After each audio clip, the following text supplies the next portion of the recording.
Good afternoon, everyone. My name is Cathal Dunn. I'm the Associate Fellowship Coordinator at the National Library of Medicine, and we are hosting a webinar this afternoon to talk to you all about the Associate Fellowship Program.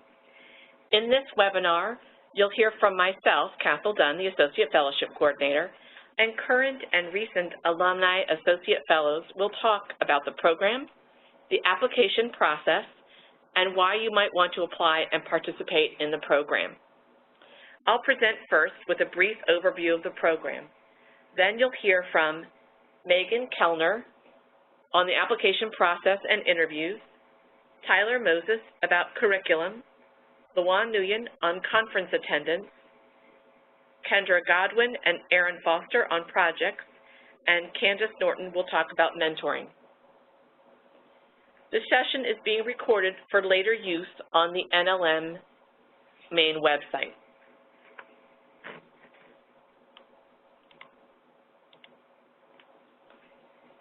So the National Library of Medicine offers a one-year residency program for recent library science graduates who are interested in careers in health sciences librarianship. The program has been in existence for over 50 years and accepts a cohort of between 4 and 6 associate fellows each year. The program is known for its split year. Approximately 1/3 of the year, beginning in September, follows the curriculum where the associate fellows are taught by staff about the work that they do and its significance and how the work plays out on a national or international basis. The next part of the year continues with project work where the associate fellows work on projects proposed by staff. The year is complemented by field trips, a week-long spring practicum, opportunities to give tours, attend local and national conferences, and meet with senior staff. So a tiny bit about the application process. They're usually due at the end of January, beginning of February each year.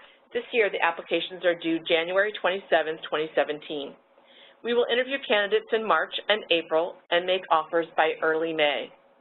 The Associate Fellowship Program year always begins September 1st and ends August 31st. The average number of applications we receive each year is 52. You'll hear more about the application process later in the webinar and from the perspective of someone who's been through it.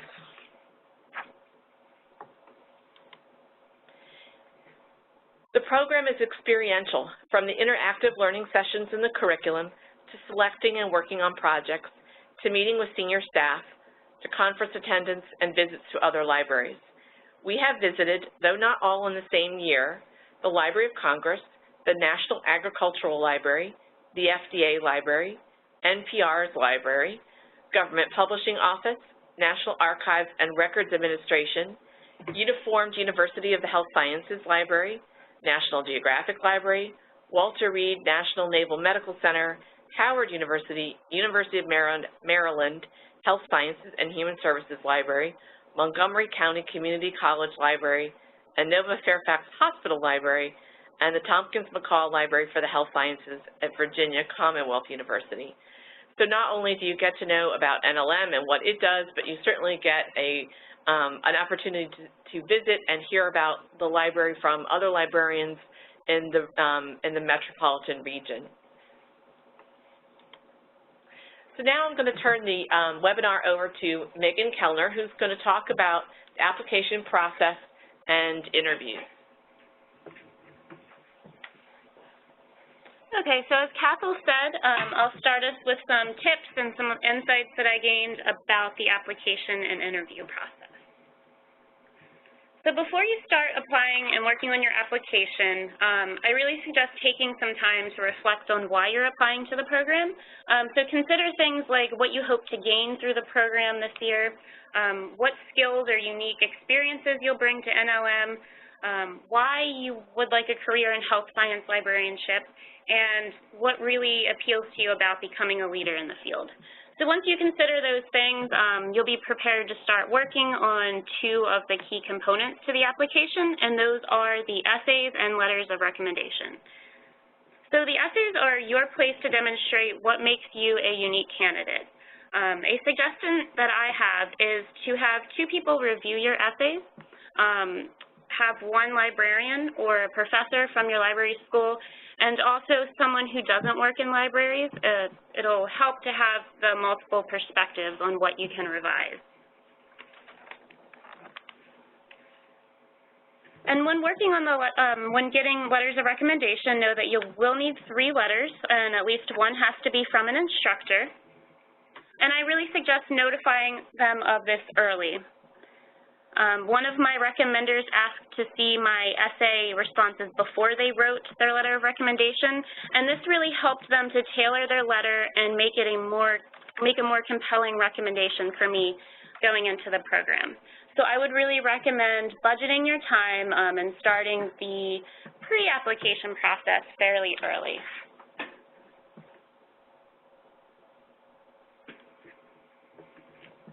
So once you're ready to submit your application, know that you will be using the Zentellect website, and as with other application interfaces, I do suggest allowing yourself more time than you think you'll need to complete this application. You'll have to create an account to add the job opportunity to your list, and then you will enter basic personal information, including your experience, into the system, as well as upload a copy of your resume. And a pointer that I would like to add is that you will be submitting your essays by copying and pasting them into Zentellect, rather than attaching a PDF or a Word document file. So there is a character limit on the words for your essays, and I made the mistake of making my essays exactly 500 words, only to find out that I had exceeded the character limit. So just save yourself some time and frustration by checking the character limit before writing your essays, and it should go smoothly.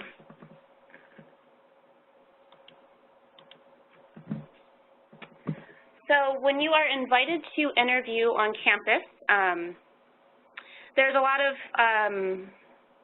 anxiety and stress that may happen about the interview process in general, but my biggest recommendation is just to know yourself. So what can you do to ensure that the interview day will go as smoothly as possible for you? So for me, it was reaching out to current and alumni associates. I asked them questions like, what was their interview day like, and how did they prepare for the interview? That really provided some insight into what I could expect and the kind of feel I would get on the day of the interview. I also recommend doing your research on NLM. So I found it helpful to view the organization charts and to understand NLM as a whole, and to appreciate the variety of work that the staff does. But just know that you aren't expected to be an expert on NLM. You'll spend months during curriculum learning about NLM structure and roles. And to also prepare for the interview day, knowing myself, I typed myself a list of questions that I did not want to forget to ask staff, and brought them with me. And just knowing that I had them there as backup really helped boost my confidence. So that might not work for everyone, but that was really a confidence booster for me. I also recommend, if you would like to practice your interview questions, actually practice them verbally. Do a practice interview with a coworker, supervisor, or peer, and make sure that you can confidently and effectively convey your answers.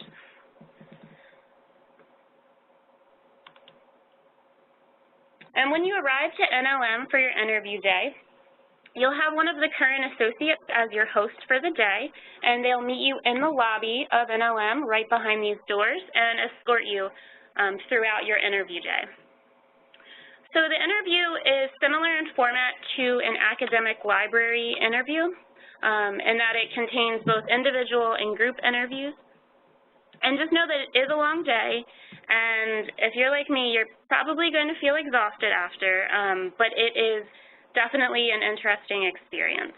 The interview consists of the group and individual interviews, a tour of NLM, as well as lunch, and an overview of benefits and stipend and things like that. So you might hear that it's important to wear comfortable shoes that you can walk in, and this is actually true because you will be walking around NLM throughout the day when you're taking the tour. And just really dress in a way that makes you feel comfortable and relaxed, but professional. So lunch is an important part of the interview day, and although it isn't a formal part, as formal as the other sections of the interview, it's still part, so it's important to have really great conversations with the staff members and your associate guide, and it's a time to ask questions about the experience. And my most important piece of advice for the interview day is to just be yourself, and don't be afraid to let your personality show. So for me, my moment of being myself is when I caused the interviewers and the group panel to laugh, and it really projected my confidence and that I was comfortable and really helped set the tone for the rest of the day. And now we're going to hear from Tyler Moses, who's another current Associate Fellow, and she's going to talk about the curriculum. If at any point anyone has any questions, feel free to chat in with them. We have everybody on mute so we can do the webinar, but we'll certainly take questions. So as Castle noted, that my portion of the webinar is to discuss the curriculum of NLM. So for the first 5 months, from September to January, you're going to be enrolled, so to speak, into the curriculum. And what this is, where you will learn of the NLM's diverse roles and services that they provide to fields such as biomedicine, informatics, as well as information policy. During the curriculum, the staff from the 6 departments of NLM will provide information about the types of services and products that they produce. So some of these departments include the Library of Operations, extramural research, as well as specialized information services. The curriculum is divided into units, and the format for each unit varies. So some units may include interactive hands-on activities, whereas others may include tours of their facilities.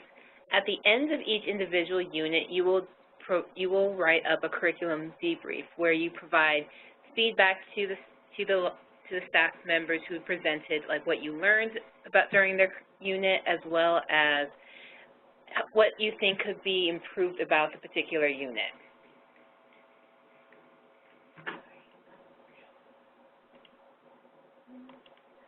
So while this is not exhaustive, this is just to give you an idea of what some of the information may be covered within the unit. So like you will get an extensive look at PubMed, as well as another service provided by NLM, which is Bookshelf, as well as the digital collections here, as also of the Biomedical Communications Office within the Lister Hill.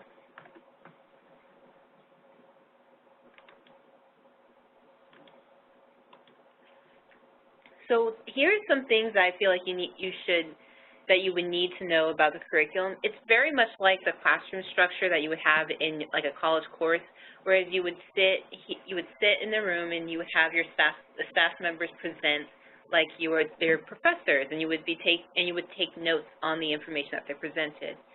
It's always a good idea to take notes because while they do give you copies of some of the presentations that they present on, they may discuss something that you may find interesting and may not be on the presentation, so it's always best to write it down.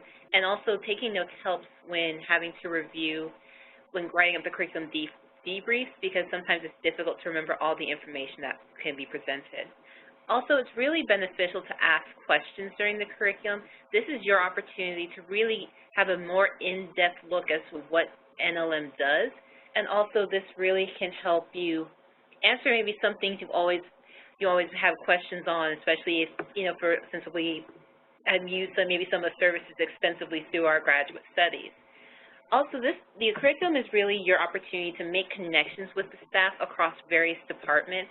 You get to meet people and learn about things that you may not be aware of that goes on within the library science field, and especially for those who are maybe not quite sure as what they want to do in the library science field. This is your opportunity to really find your niche. As I said, you have individuals presenting from 6 departments, so you get to learn about the various areas in which you could work in library science. And this could be your opportunity to really find something that you're interested in and ask questions about it. And I found this is a good opportunity because then you can always contact the presenters at a later time and ask them on a more maybe one-on-one basis, like about what they do, and you can help really kind of develop your professional interest. Also, the curriculum is really your opportunity to meet with potential project coordinators. During the fall and spring projects, most of these projects are going to be presented from individuals within across the different departments of NLM. So this is really your opportunity to kind of see what kind of things each department does, and also to really get a sense of maybe potential projects or areas that you would be interested in working in.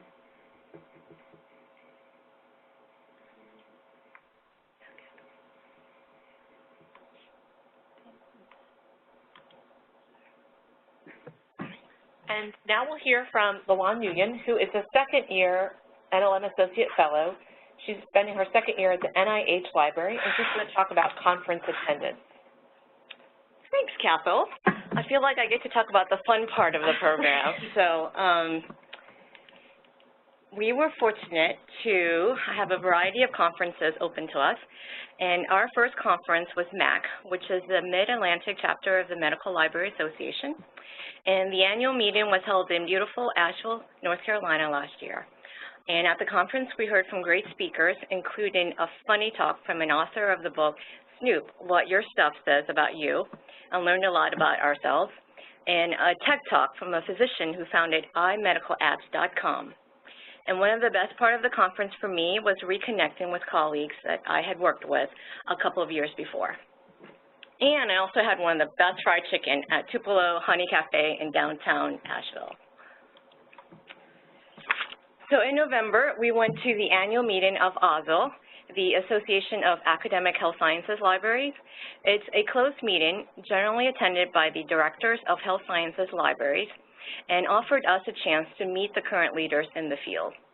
And we sat at a table with Teresa Knott, who is the current president of MLA, as well as directors of health sciences libraries from DC at George Washington University and the University of Hawaii.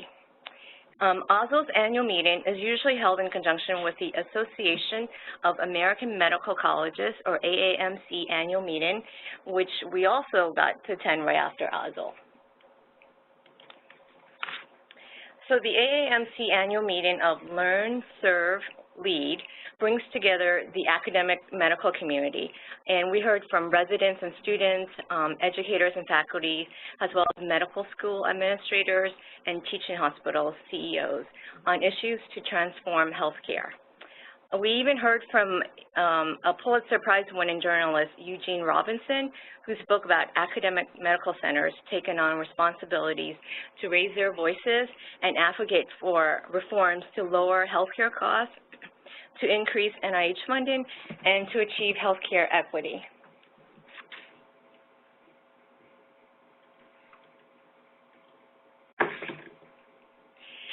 This past spring, the Medical Library Association annual meeting was a combined international meeting with the Canadian Health Libraries Association, the Association des Bibliothèques de la Santé du Canada, and the International Clinical Librarians Conference, and held in Toronto. So we all had our passport stamped for international travel. For me, not only was this meeting an educational experience, but it also gave me an opportunity to meet with professionals working in libraries where I was interested in doing my second year of the fellowship.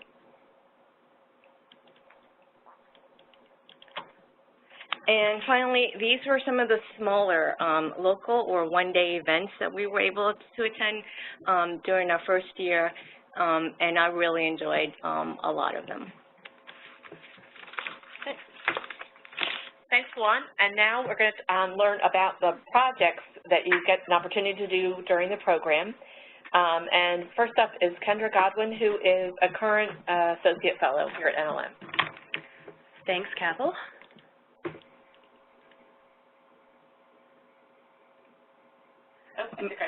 We actually have the slides a little bit out of order, so I'm going to scan on forward to mine. We'll go back to those. So for my section, now with 3 full months within the fellowship, I'll be focusing on describing my experience with the fall project. The fall project is a great opportunity to work with NLM staff on a product, program, or idea that engages your interest and gives you further and rare insight into where you want to spend your time at NLM and in your career. To give you a sense of what choices are out there, I want to share what the 4 of us first-year Associate Fellows selected and are currently working on. The image I've included here on this slide is from my project. That's a project where I'm developing example programming with NLM resources for institutions that are hosting the traveling exhibit Confronting Violence. This project was proposed and is supported by the exhibition program of the History of Medicine Division. Megan is working on documenting resources for nursing terminologies and SNOMED CT synonymy. Her project sponsor is within the Medlars Management section of the Bibliographic Services Division. Tyler is ambitious and has selected 2 projects for the fall. With the Lister Hill National Center for Biomedical Communication, she is annotating cell microscopy images for training and testing a computer-aided malaria screening system. Her second project is with the Office of Communication and Public Liaison, where she is investigating the use of the Simplar Signals platform to answer healthcare questions. And Candace pursued a metadata specialist librarian within the Technical Services Division to develop a project with her specifically in mind. This project involves her investigating the feasibility of adding microdata to digital collections resource pages. Next, we have the selection process. Something to keep in mind that I always remind myself of here when you're applying and when you're here at NLM is that people really want to work with you here. As I mentioned in the last slide, the 4 of us selected 5 projects, but over 20 were submitted by NLM, NCBI, and Lister Hill staff. The job jar, its landing page seen here on this slide, is the NLM Project Opportunity Registry for Staff Professional Development. This is where project sponsors go to submit ideas for associate fellows, as well as interns and staff. And I really enjoyed seeing these projects come in, as it offers an interesting bird's eye view of what issues and trends are most important to NLM at the moment. What I love most about being an associate fellow here is knowing that what is being worked on here is important on a national and global scale, and you never know where your fall project might end up. The selection process also offers an interesting opportunity to reach out to and speak with different project sponsors. As mentioned, I'm working with the exhibition program, but so many of the projects interested me. Before a final selection, many of us reached out to and met with individuals to get a better feeling for staff and the scope of these projects. This experience and connection is invaluable, even if you don't end up working together. And last, I wanted to touch on project management. This fall project takes place in the first 5 months of the fellowship when we are all also engaged in curriculum, as Tyler detailed. This project is meant to be 40 to 60 hours and complement and enrich our time here, and it draws on the ideas and staff that we're exposed to. A final report is due at the end of the project, and some projects require presentations to the sponsoring division as well. One thing that is always on my mind is time management. As you can see here, I've included a screenshot from my personal calendar back in the last week of October. This is to show you what a typical week can look like with a curriculum unit and project deliverables scheduled, but meetings, events, or conferences in different cities are in the mix as well. A good project sponsor is aware of these challenges and can provide you with support and guidance. Throughout the project, I find that interaction and communication is key. And a takeaway, ultimately, you are taking part in a project that has inspired both you and a division to take action, and this experience and the delivery of the final product have future implications for you and the library. And that's a powerful thing.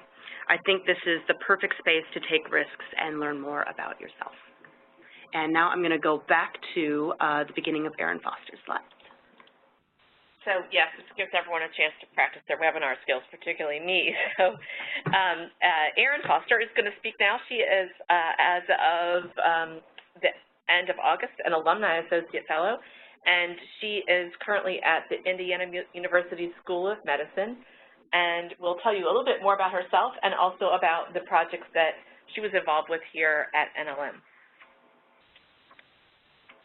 All right, thanks, Castle, for that. So I'm going to reiterate a bit around what Kendra just discussed and expand a bit more about the research opportunities during the fellowship that really allow fellows to dive a little deeper and participate in the activities and the research being done at NLM. So these projects that fellows participate in during the course of the year at NLM come in two forms. So as Kendra mentioned, NLM staff propose projects in both the fall and the spring, and in the fall during curriculum, fellows can generally work on one, potentially work on two projects for about 1 to 2 months. But the primary project opportunities come in the springtime. And these are larger scale, and fellows work on 2 projects that end up taking about 3 to 5 months to complete, depending on the type of project and the project area chosen. So essentially, as Cathal mentioned in the beginning of the webinar, these spring projects comprise the majority of the second half of the year for fellows. And at the end of the fellowship year, fellows choose one of these spring projects to present to NLM staff. And this presentation is sort of a culminating experience that really allows fellows to showcase the work of themselves as well as their colleagues. And so I want to spend a little time highlighting some of the benefits as I see them of project work and briefly give 2 examples of these larger scale projects that have been completed recently. So a primary feature of project work is the ability to collaborate with NLM staff, which personally for me was a really big highlight. So as Tyler mentioned, you have the opportunity to meet with potential project sponsors during the fall curriculum sessions, and as you learn about different areas of NLM, and then you also have the opportunity to meet with potential project sponsors when you work on fall projects. And so this really helps you get a good sense of who you might work well with, as well as what potential areas of NLM activity and research you might be more interested in exploring further and diving deeper into. And additionally, these projects are, very practical in developing skills and work experience that you can leverage in future employment following the fellowship. But the final piece that I've listed on the slide is what I've found incredibly rewarding about the opportunity, which is the chance to really explore areas of interest and get a sense of what I wanted to do as a health sciences librarian moving forward. So I found that the experience of selecting and working on projects really broadened my view of health sciences librarianship and the types of activities and research areas I could be involved with in my career.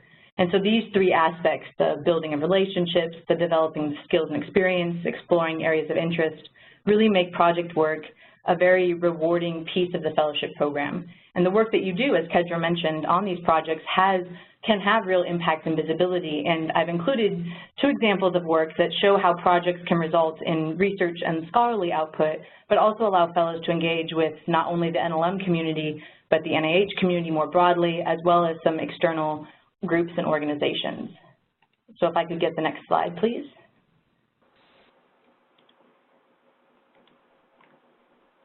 Great, thanks.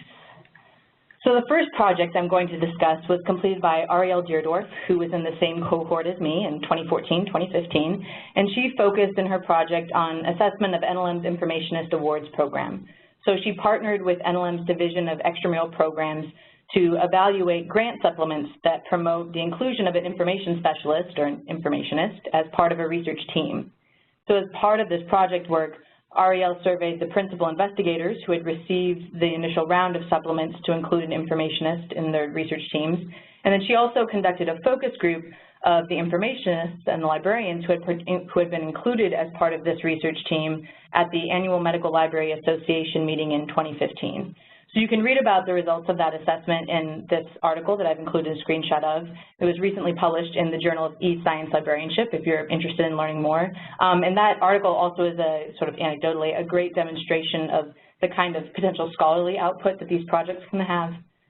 And so what I really thought was great, though, about Arielle's project work in this instance is not only its contribution to, furthering developing and evaluating of an NLM program, but how it engaged with the medical librarian community beyond NLM and really sought out their opinions and feedback on the program, as well as their general experiences participating in a larger research team.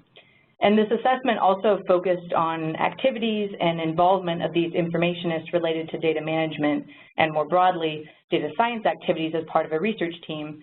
So in her current position at UCSF Medical Library, Arielle directly deals with issues related to data science, data management, and assessment. So this project work ended up being relevant and, to a degree, I'm sure, informed some of her current professional work. So if I can get the next slide. So the second project is actually one that I worked on and I presented about at the end of my first year as a fellow. So just quickly, as part of this project, I looked into the use of common data elements in NIH-funded research through a review of the scholarly literature as well as review of funding opportunity announcements that were released by NIH. So common data elements, just briefly, are data elements that allow for standardized data collection across different studies. So several NIH institutes have developed and specified collections of common data elements for use in conducting studies for their particular discipline or area of research. And trans-NIH working groups have been established to support and promote use of common data elements in research that's sponsored by NIH. So in working on this project, I was exposed to the efforts of these trans-NIH groups, but also the larger goals of NIH to promote data sharing and interoperability. And the citation and abstract that I've included on this slide is from a paper that highlights and discusses some of those efforts. So while common data elements in particular are not a primary focus in my current role, the importance of interoperability and the role of data standardization in enabling data sharing are issues that I continue to engage with and be invested in as a professional. So this project work also gave me the opportunity to learn more about other NIH institutes and the, in some cases, discipline-specific challenges related to data sharing, as well as the potential for cross-domain partnerships to address and engage with these issues. So the exposure to those challenges and the efforts around that was incredibly informative to me then and really continues to inform the ways in which I interact with research communities across the health sciences now. So in short, these two projects are examples of the potential scope of project work that fellows can be involved with, and I hope sort of highlight how this experience can really inform career paths moving beyond the fellowship. You know, of course, project work alone does not determine the career path of fellows, but I personally found that all my project experiences were really valuable in challenging me and giving me strong insight into the type of work that I wanted to perform as a professional. And also through my project work, I think I can speak also for my cohort as well as many other fellows, I'm sure, really developed strong contacts in the communities that I worked with and discovered what I hope to be several lifelong mentors amongst the NLM staff members that I worked with during the course of my time as a fellow. And with that, I think Candace is going to finish us up by discussing mentorship. Thanks, Erin, and thanks for being flexible about the slide misplacement. Candace Norton is the fourth of the current NLM Associate Fellows, and she is going to talk about mentoring and networking. Awesome. Thank you, Castle. And thank you for the great lead-in, Erin. So mentoring comes in many shapes and styles, from formal to informal. One of the benefits of the fellowship program is an embedded formal mentorship experience. This is the chance to develop a mentoring relationship with an NLM staff member over the course of your year at NLM. This connection is a fantastic opportunity to get the inside scoop on life at NLM and can help you adjust more quickly to this particular environment. When you're only here for a single year, you need to dive in quickly, get your bearings, and be open to the curriculum experiences and the project work. The participating staff members have chosen to be a part of the fellowship experience with you, so make sure to ask them the serious questions, like seeking career advice and bouncing project ideas around, but also ask them some of the sillier questions, like where are the best lunch and coffee spots? Those sorts of more casual conversations, too, are a great way to stay grounded throughout your program year. As Megan introduced us to the hectic pace of the interview process, and Tyler with curriculum, and then Erin and Kendra with the projects, the entire program year is so fast-paced.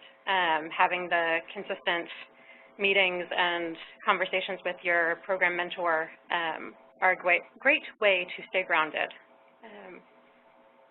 Additionally, informal mentoring is a large part of the fellowship experience, whether it is through striking up a conversation with presenters at conferences or connecting with other NLM staff through project work. There are so many people who are going to want to talk with you and share their experiences. Be ready to engage with them. Peer mentoring is one of the unexpected delights of the cohort experience. Everyone who is selected for the program has a different background and skill set, and you can learn so much from each other. It can be less intimidating to ask your cohort member questions, and then you have the opportunity to learn together. The cohort experience has been a game changer for me, learning quite a bit about myself and how I work in this sort of group environment, but also accepting the support of having other skilled and accomplished peers going through this intense program alongside me. As one past associate shared with us earlier this year, who else knows the exact challenges and successes of this program but your cohort? This group is a key piece of your future professional network. And regardless of whether it's throughout the curriculum, at conferences, through your project work, you are always engaging with other people. Put those hard-earned reference interviewing skills to use by having informational interviews with anyone that you can get to sit down and have coffee or lunch with you. I've been so pleasantly surprised by how willing people are to talk with you about their professional experiences. This program just puts you in such a fantastic position to meet with and learn from other librarians doing such fantastic work. Really, all you have to do is ask.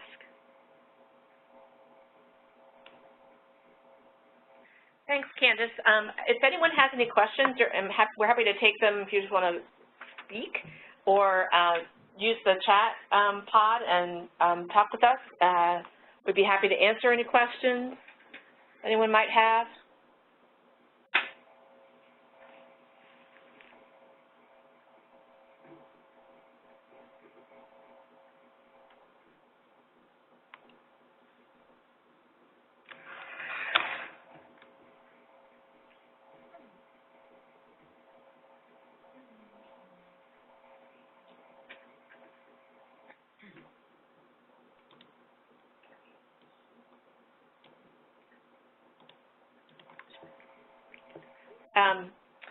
So one question is, has foreign language knowledge helped you at all? And unfortunately, I'm only know English, so I don't know if anyone who knows more than one language wants to weigh in. I kind of can. Tyler can? Great. Well, not per se in the terms of, that was a key thing during my interview process when speaking with one of the individuals who interviewed me. We kind of spoke about how I had some experience with it. It was just, so I don't think it's much of a key thing that you really need to know once during the interview process. But it may be having knowledge of a foreign language, that may help shape the way your key interests or career areas, and it may be a guiding force, especially talking with some people who may have interests. So like the indexers here, they have it. Some of them have a lot of extensive knowledge in different languages, and that could be something that you would want to speak with if you're interested in that area. Thanks, Tyler. This is Capel Dunn. I can just say I know people who have foreign language experience do well in dealing with medical terminologies, having to just pick up that's essentially another kind of language. I see we have another question asking, does having a background in a field that is not the health sciences hinder acceptance into the program? It's a great question, and no, it does not. About half of all of the accepted associate fellows have an undergraduate degree in the humanities, a large proportion in English. Having a science background, it certainly is a help in the process, but it is not a determinant. Anyone who actually is in the program want to weigh in? Yeah, so hi, this is Candace. My undergraduate degree is in Gender and Women's Studies, which is not health sciences. And really, when you're working in health sciences, you are working in support of people. And so whatever educational background you're bringing in, it's all in how you frame it. And yes, of course, it is going to be helpful if you have some other professional development activities or coursework, something else to round it out when you're coming in for the application and interview process. But at its core, what your degree in is less important than how you use it.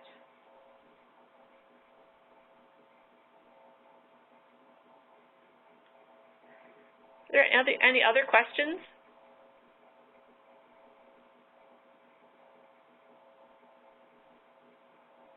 So so we have another question, how much prior library experience is usually expected of fellows?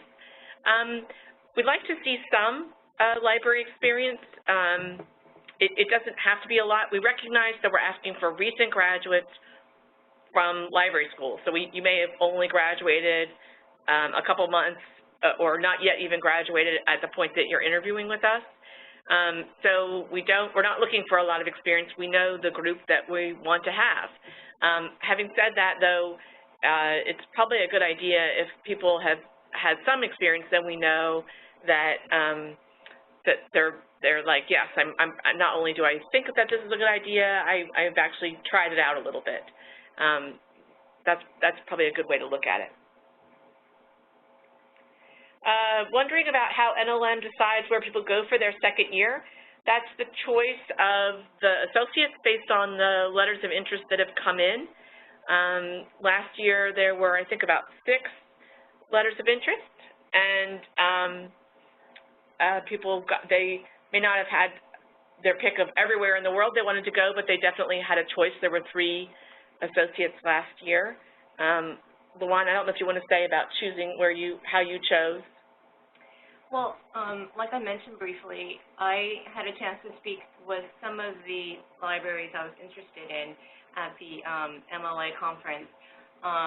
So it really depends on the projects they're offering, locality, areas where you're interested in relocating. And for me, my family's here in the area, in Virginia, so I was looking for some place around NLM. But, I mean, we had amazing proposals to choose from, and it was a really hard decision. So it really depends on what you're looking for, as well as what the institution's proposals are. I see we have one question about the curriculum and then one about what prepared you for your current role. So we'll just address the curriculum.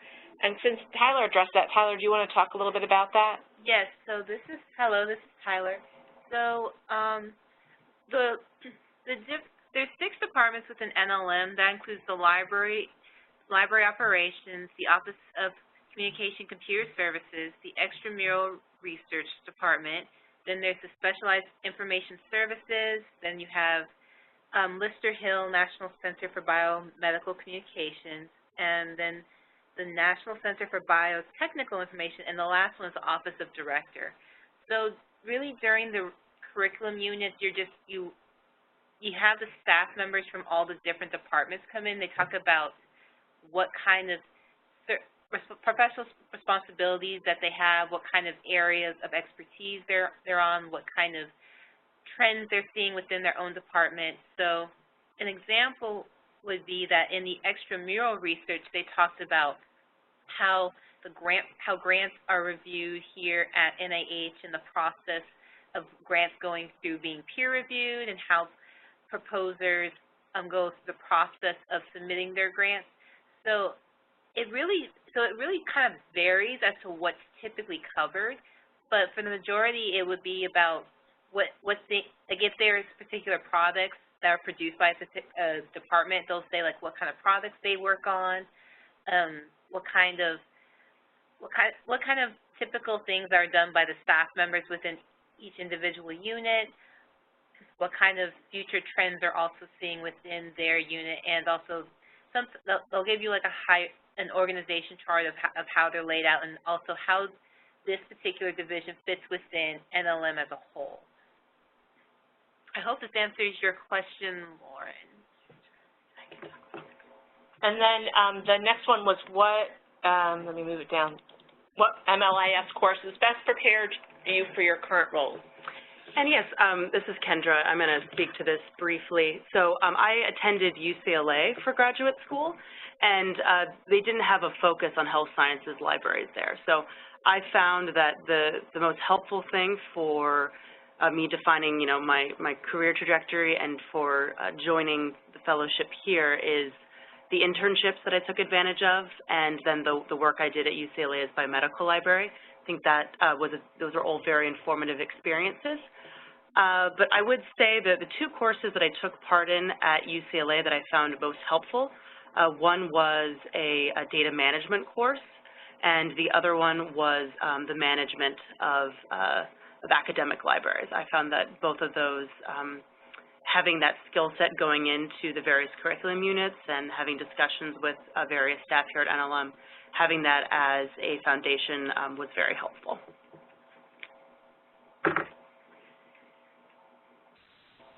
And I can add a little bit into that and kind of, I'm going to go, this is Erin, sorry, Erin Foster. I'm going to go along with what Kendra said in terms of, for me, there were definitely some courses I took in library school that were incredibly helpful, but the fact that I had work experience in the health sciences library, I went to University of North Carolina at Chapel Hill, that really was a huge benefit in sort of directing me career-wise towards health sciences librarianship. I would say, though, for library school courses, I really found the opportunity when I was in school to explore some of the more technical courses. I took a systems analysis course as part of the Library and Information School at Chapel Hill. And some of those other courses that I didn't necessarily even think that would be of interest to me, I found contributing heavily towards, again, as I said in my slides, broadening my perception of what I could do in health sciences librarianship. So I think that, yeah, that's a little bit that I've been thinking about and has sort of been influencing me.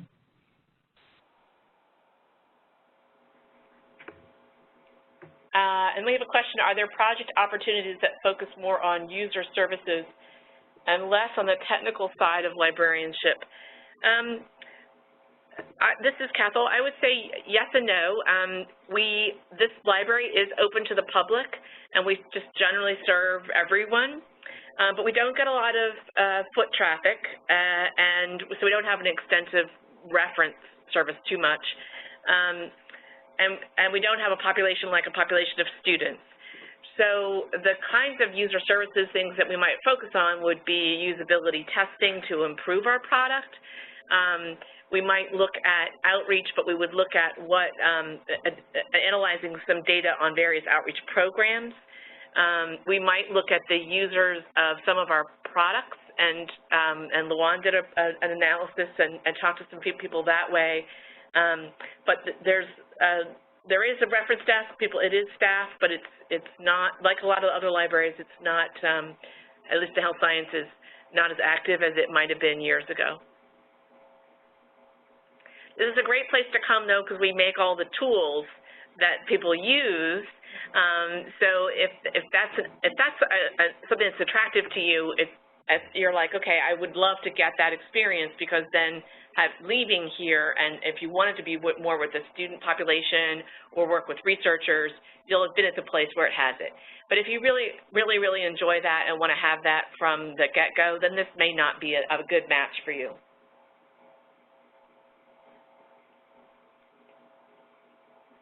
You are very welcome. Are there any other questions?